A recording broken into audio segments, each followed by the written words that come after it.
Salut à tous et bienvenue sur ma chaîne. Pour cette nouvelle vidéo, je vous présente un projet qui m'a donné beaucoup de fil à retordre. Il y a peu, je me suis fait plaisir en m'offrant une surjeteuse et comme vous pouvez le constater sur les images, j'ai passé beaucoup de temps à essayer de dépanner ma machine.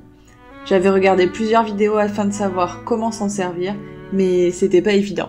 Pour ne rien vous cacher, entre les fils qui cassent, qui font des bourrages, la chaînette qui ne veut pas se former ou encore la machine qui se désenfile sans cesse, il y a eu quelques moments où j'ai eu envie d'arrêter complètement le projet. Je crois que j'ai des enregistrements qui durent plus d'une heure où je passe mon temps à essayer d'enfiler ma machine et de faire une chaînette. Mais bon, avec beaucoup de patience, de minutie et de self-control, j'ai presque réussi à dompter la bête et je sens qu'une belle amitié va commencer entre elle et moi. Bref, parlons du projet en lui-même. Je continue la création de produits pour bébés et aujourd'hui, je me suis lancée dans la réalisation de pantalons évolutifs. Le principe est très simple et plutôt astucieux. Il permet de garder un pantalon pendant plusieurs mois voire plusieurs années et de s'adapter à la croissance de l'enfant. C'est un pantalon dont la bande de ceinture et de cheville est plutôt grande et lorsque l'enfant est petit, on vient faire un revers à la bande au niveau de la ceinture et des chevilles. À mesure que l'enfant grandit, on déroulera le revers pour qu'il reste adapté à la taille de l'enfant. C'est bien pensé, non? Pour le patron, il est disponible gratuitement sur le site clubtissu.com. Je te mets le lien en description. Il existe en 3 tailles, de la naissance à 3 mois, de 6 mois à 3 ans et de 3 à 5 ans. Du coup, c'est quand même archi rentable vu le prix des vêtements pour bébé et la vitesse à laquelle ils grandissent. Pour réaliser ce projet, il est fortement conseillé d'utiliser du tissu en maille tricot comme du jersey par exemple. Il faut une matière souple et élastique qui soit agréable à porter pour un bébé et qui puisse s'adapter à son évolution. C'est pour cela que l'utilisation d'une surjeteuse est recommandée. Elle permet de faire des points élastiques et très résistants, quand on sait s'en servir, bien entendu. Si vous n'en avez pas, un point éclair ou un point zigzag à la machine à coudre standard pourra convenir.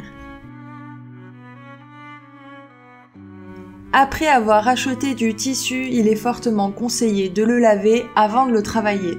Dans un premier temps parce que celui-ci aura parcouru peut-être des centaines de kilomètres avant d'arriver chez vous et on ne sait pas vraiment dans quelles conditions il a été stocké, touché, préparé.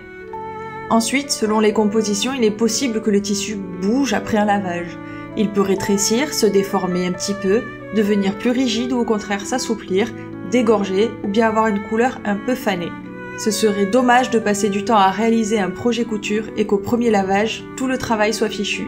Ça m'est d'ailleurs déjà arrivé. On n'oublie pas non plus de repasser son tissu avant de commencer un projet. Si le tissu est froissé, il sera plus difficile de le découper et il est fort possible que les pièces ne soient pas à la bonne mesure car le tissu n'était pas suffisamment à plat. Bon, jusque-là, il n'y avait rien de compliqué pour moi. Je vous montre maintenant les quelques galères que j'ai pu croiser tout au long de ce projet. On commence d'abord par découper notre patron. Sur celui-ci, en haut de chacune des pages, il y a un petit carré à mesurer avec notre règle ou mètre ruban afin de s'assurer que le patron ait bien été imprimé à l'échelle.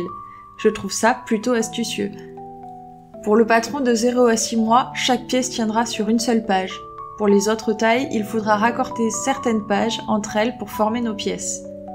On passe ensuite à la découpe des pièces et c'est là que les ennuis ont commencé pour moi. Le projet n'a rien de compliqué, mais j'ai fait plusieurs erreurs d'inattention, ce qui m'a quand même obligé à recommencer plusieurs fois certaines étapes.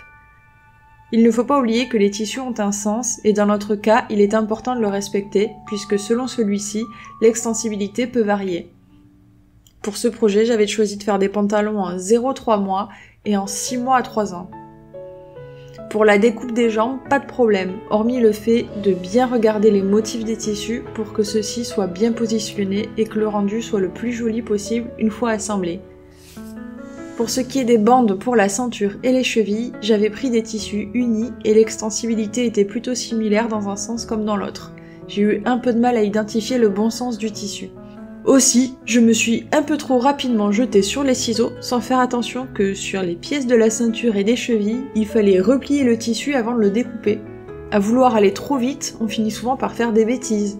J'ai donc dû redécouper mes pièces de ceinture et de cheville, et comme cela ne suffisait pas, lorsque j'ai recommencé, j'ai plié mes pièces dans le mauvais sens. Ce sont des erreurs bêtes, mais qui parfois peuvent coûter un peu cher. Bref, avec toutes ces erreurs, je n'avais pas assez de tissu pour les chevilles et les ceintures, donc j'irai en racheter. En attendant, on passe à la surjeteuse et on continue les galères. Avant de se jeter à tout prix sur la couture à la surjeteuse, il est fortement conseillé de faire des tests sur des échantillons ou chutes de tissu qui vont être utilisés pour le projet, pour voir s'il est nécessaire de régler la tension des fils, la longueur des points ou bien le différentiel des griffes d'entraînement. Il faut faire des tests sur chacun des tissus seuls, puis en assemblant les différents tissus entre eux. C'est ce que j'avais fait avant de démarrer la couture. En regardant ces images, vous penserez que tout va pour le mieux, mais vous allez voir que les ennuis ne vont pas tarder à arriver. Première erreur technique, ici, ne pas avoir enlevé le couteau de la surjeteuse au moment d'assembler la fourche, l'entrejambe de mon pantalon. Lorsque l'on tourne le tissu afin de réaliser la couture de l'entrejambe, il est très probable que le couteau aille malencontreusement couper une partie du tissu à l'endroit non désiré et que cela nécessite de retailler le pantalon. Pour ma part, j'ai eu un coup de bol pour cette fois, mais lorsque j'ai assemblé d'autres pantalons, je n'ai pas forcément eu cette chance.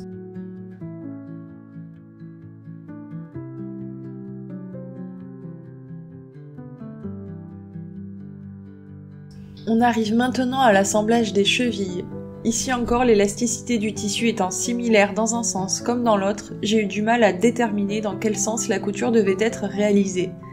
J'aurais évidemment dû regarder le guide d'assemblage et les pièces du patron, mais j'ai encore une fois foncé tête baissée. J'ai donc eu une cheville montée correctement et l'autre un peu plus lâche. J'en profite également pour faire la couture de la ceinture.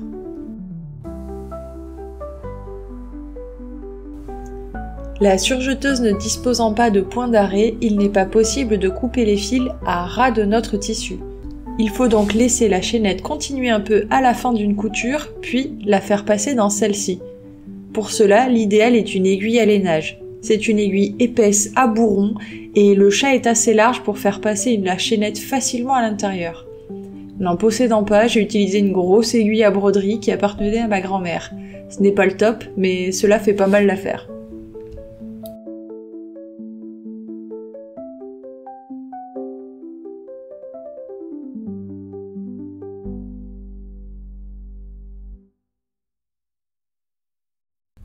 Ce dont vous ne vous rendez sans doute pas compte dans cette vidéo, c'est que la matière de ce tissu est extrêmement agréable au toucher et sera, je l'espère, d'un confort absolu pour ces chers petits qui arriveront bientôt. C'est d'ailleurs en grande partie pour cela que je l'ai choisi, mais il glisse énormément. Je vous ai épargné toutes les séquences où le tissu m'échappe des mains et où je me penche pour le ramasser. Je crois que cela a dû m'arriver au moins une dizaine de fois jusqu'alors. Bon allez, on passe maintenant à l'assemblage des chevilles sur le pantalon. Là encore, grosse bêtise en vue. Je n'avais jamais réalisé de vêtements en couture avant le lancement de ma chaîne. J'ai créé mon tout premier vêtement il y a 1 mois. C'était d'ailleurs l'objet de ma toute première vidéo YouTube. Je te mets le lien pour la regarder en haut à droite de l'écran si tu ne l'as pas encore vue. Je n'avais donc pas la logique pour ce genre de projet. Et là, vous la voyez l'erreur ? Je devais insérer le tube de la cheville dans la jambe du pantalon, et moi, j'ai fait l'inverse. C'est fort dommage parce que je m'étais bien appliquée à faire une belle couture. Et bien évidemment, c'est une fois terminé que l'on s'en rend compte. Dans ces situations, il n'y a qu'une solution, le découp vite, qui ne découpe pas si vite d'ailleurs. Lui aura été un véritable allié dans ce projet. En voyant l'étendue des dégâts, je me suis dit que ce modèle-ci serait un modèle d'essai, une sorte de prototype pour comprendre comment monter cet ouvrage et apprivoiser la surjeteuse.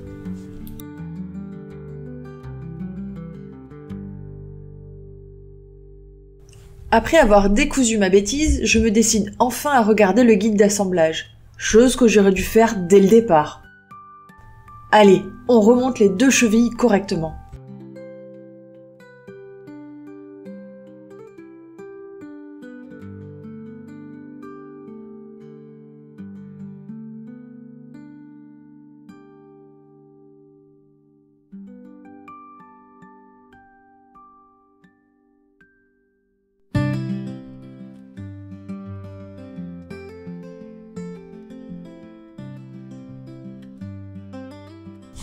Ce n'est qu'après avoir assemblé les 2 chevilles que je me suis rendu compte qu'il y en avait une qui était cousue dans le sens de la longueur et l'autre dans le sens de la largeur. J'avais donc une cheville un peu plus lâche que l'autre. Bon, ce n'est pas bien grave puisque j'avais décidé que cet article-là allait être un prototype. On arrive maintenant à la dernière étape, l'assemblage de la ceinture. Comme pour les chevilles, il faut qu'elle soit insérée à l'intérieur du pantalon. Cette fois-ci, j'ai veillé à ce que ce soit le cas. La circonférence de la ceinture étant plus étroite que celle du pantalon, il est important de bien tirer sur celle-ci au moment de la couture. Cela permet à la ceinture d'être cousue sur tout le tour du pantalon. Je ne sais pas trop si je suis claire là. C'est quelque chose qui n'est pas évident, mais il ne faut pas avoir peur et il faut y aller franco. Pour ma part, je n'ai pas réussi dès le premier coup. J'avais peur d'étirer le tissu, de faire des trous, d'abîmer la machine ou de casser les fils. Voilà ce que ça donne si l'on n'étire pas suffisamment la ceinture. J'ai donc une nouvelle fois décousu et recommencé la manœuvre.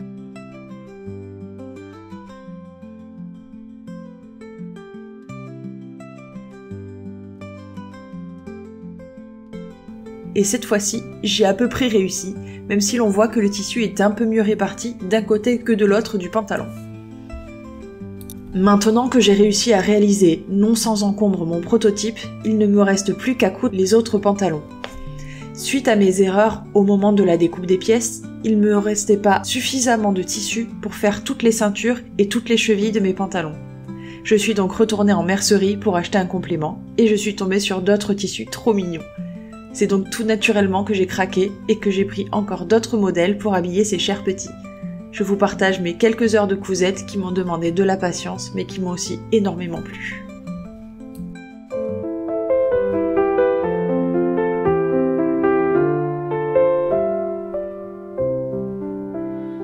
Le fil doré tissait des rêves, chaque point un éclat de fièvre.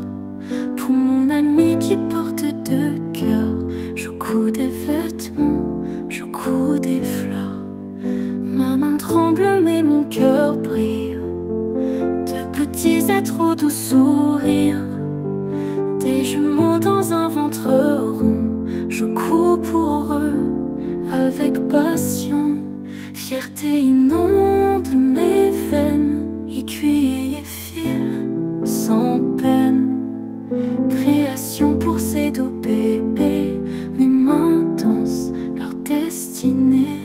Chaque couture un battement de cœur qui veut crier vivant. Pour toi cher ami, je couds, ton ventre chante tendre.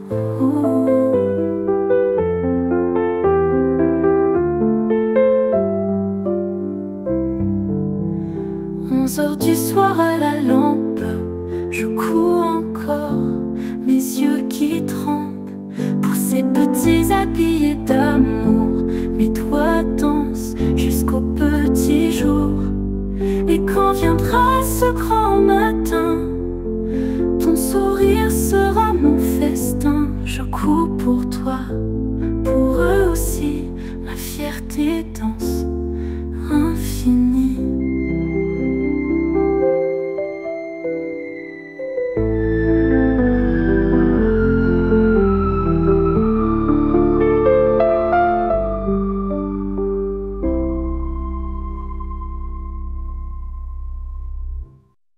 Chaque couture un battement de cœur qui veut crier vivant. Pour toi cher ami, je couds, ton ventre chante tendre.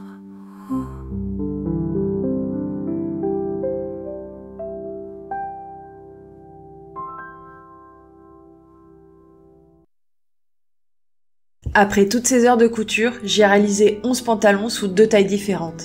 Si mes amis veulent monter une équipe de foot, ce sera désormais possible.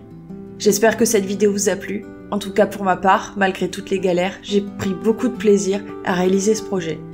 N'oubliez pas de vous abonner à ma chaîne et à liker ma vidéo si elle vous a plu. Retrouvez-moi également sur mes autres réseaux, à savoir Twitch et Instagram. Vous avez les liens en description sous la vidéo. Merci de m'avoir écouté jusqu'au bout. Salut!